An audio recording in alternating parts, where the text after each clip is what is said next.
আসসালামু আলাইকুম everyone. Cooking হাউজের আজকের পর্বে সবাইকে ওয়েলকাম জানাচ্ছি।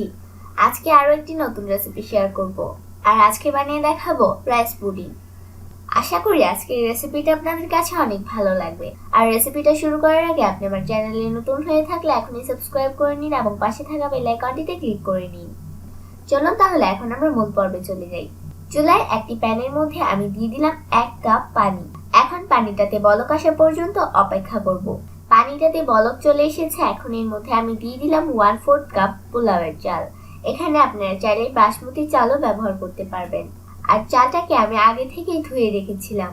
এখন একটা ঢাকনা দিয়ে ঢেকে ভাতটাকে রান্না করে নিব। ভাতটাকে রান্না করে নিয়েছি। এখন এর মধ্যে 1 কাপ দুধ দিয়ে দিচ্ছি। এখন দুধের সঙ্গে ভালোভাবে ভাতটা মিশিয়ে নিচ্ছি। 2 টেবিল চামচ গুঁড়ো দুধ দিয়ে দিলাম। এখন অনবরত নেড়ে চেড়ে এটাকে ঘন করে নিব।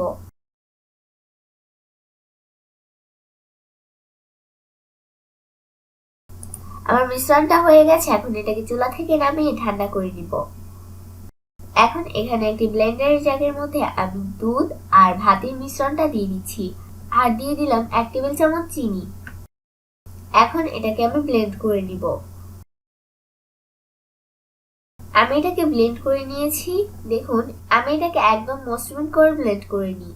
অল্প অল্প দানা দানা থাকলে পুডিংটা খেতে অনেক ভালো লাগে। একটা বাটির মধ্যে একটা ডিম ভেঙে নিয়ে নিলাম, আর এর মধ্যে দিয়ে দিচ্ছি 3 টেবিল চামচ চিনি। এখন চিনিটাকে ডিমের সঙ্গে মিশিয়ে নিচ্ছি। যতক্ষণ পর্যন্ত চিনিটা ডিমের সঙ্গে না মিশে যাবে ততক্ষণ পর্যন্ত এটাকে বিট করতে হবে। ডিমের সঙ্গে চিনিটা একদম মিশে গেছে। এখন এর মধ্যে আমি বানিয়ে রাখা মিশ্রণটা অল্প অল্প করে দিয়ে দিচ্ছি। আপনারা একটু খেয়াল করুন আমি এটা কিভাবে করছি।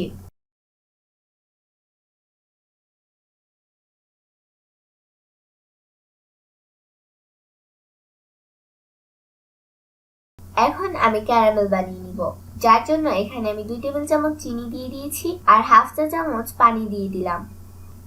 এখন লো আঁচে আমি এটাকে ক্যারামেল করে নিব।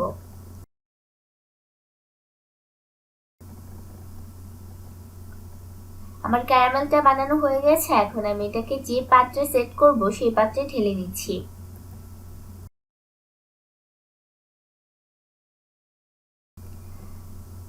ক্যারামেলটা সেট হয়ে গেছে। এখন এর মধ্যে আমি বানিয়ে রাখা ব্যাটারটা দিয়ে দিচ্ছি।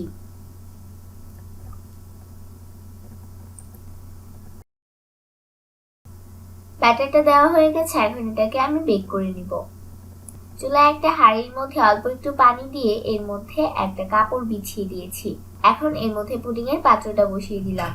এখন একটা ঢাকনা দিয়ে ঢেকে 40 মিনিটের জন্য এটাকে বেক করব। ফিরে এলাম 40 মিনিট পর। একটা ছুরি ঢুকিয়ে চেক করে নিচ্ছি পুডিংটা পারফেক্ট ভাবে হয়েছে কিনা। দেখুন, ছুরিটা একেবারে ক্লিন বের হয়েছে, তার মানে পুডিংটা একেবারে পারফেক্ট ভাবে হয়ে গেছে। এখন এটাকে ঠান্ডা করে সার্ভ করে নিব। আশা করি আজকের রেসিপিটা আপনাদের কাছে অনেক ভালো লেগেছে। আর রেসিপিটা ভালো লাগলে লাইক, কমেন্ট এন্ড শেয়ার করবেন। আর নতুন নতুন রেসিপির আপডেট পেতে চ্যানেলটাকে প্লিজ সাবস্ক্রাইব করবেন। এতক্ষণ পর্যন্ত ভিডিওটা দেখার জন্য আপনাকে অসংখ্য ধন্যবাদ।